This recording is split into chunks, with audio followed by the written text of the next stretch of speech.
ada ratusan dosen yang tergabung dalam aliansi dosen Kemendikti Saintek seluruh Indonesia.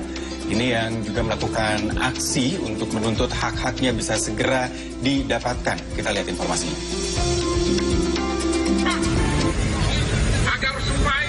Dengan membentangkan spanduk berukuran besar, ratusan dosen yang tergabung dalam aliansi dosen Kemendikti Saintek seluruh Indonesia atau ADAKSI menggelar aksi unjuk rasa di kawasan Patung Kuda, Gambir, Jakarta Pusat, Senin pagi. Aksi digelar sebagai bentuk protes terhadap ketidakjelasan pemberian tunjangan kinerja atau TUKIN yang hingga kini belum mendapat kepastian dari pemerintah.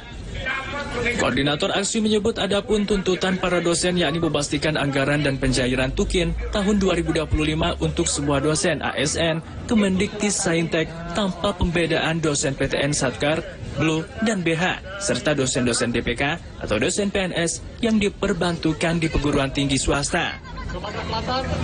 Selain itu, mereka juga mendesak pemerintah membayarkan TUKIN dosen ASN Kemendikti Saintek sejak tahun 2020 yang jumlahnya mencapai kisaran 300 juta hingga 1 miliar rupiah per satu orang dosen.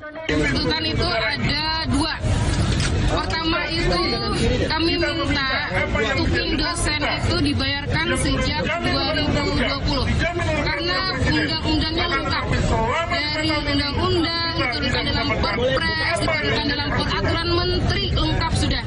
Hak kita tidak dikecualikan. Jadi 5 tahun eranya Menteri Nadiem Makarim tidak membayarkan hak TUKIN dosen 2020 sampai 2024. Itu tuntutan yang pertama. Yang kedua, kami minta untuk 2025 ini secepatnya TUKIN dosen juga dibayarkan untuk seluruh ASN dosen Kemendikti Saintek. Tidak harus DLU, Satkar, kemudian PTNBH, dosen yang mengabdikan dirinya pada perguruan tinggi swasta yang ASN juga semuanya harus dibayarkan. Jangan ada pengecualian. Bayangkan kami sudah 11 tahun sejak undang-undang ASN menyatakan PNS berhak dapat TUKIN, kami tidak pernah diberikan, tidak pernah diberitahu ada hak kami. Baru beberapa bulan ini kami mengetahuinya dan kami kecewa sebenarnya karena hak kami tidak diberikan. Dan ternyata hanya dosen ASN Kemendikti Saintek saja. Sedangkan dosen di kementerian lainnya dapat TUKIN bahkan sejak 2012.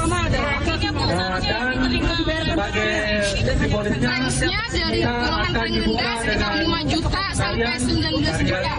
Sedangkan gaji kami itu gaji pokok ya, 3 juta. Jadi jauh sekali. Hak kami ini selisihnya dibandingkan dosen kementerian lainnya 4 juta sampai 14 juta setiap bulannya. Itu hak kami yang diberikan. Saya hitung selama 5 tahun hak TUKIN dosen itu dari 300 juta paling rendah sampai 1 miliar yang dibayarkan selama 5 tahun. Menurutnya, aksi unjuk rasa digelar bukan hanya tentang uang, melainkan memperjuangkan hak mereka untuk mendapatkan hak yang sama tanpa diskriminasi.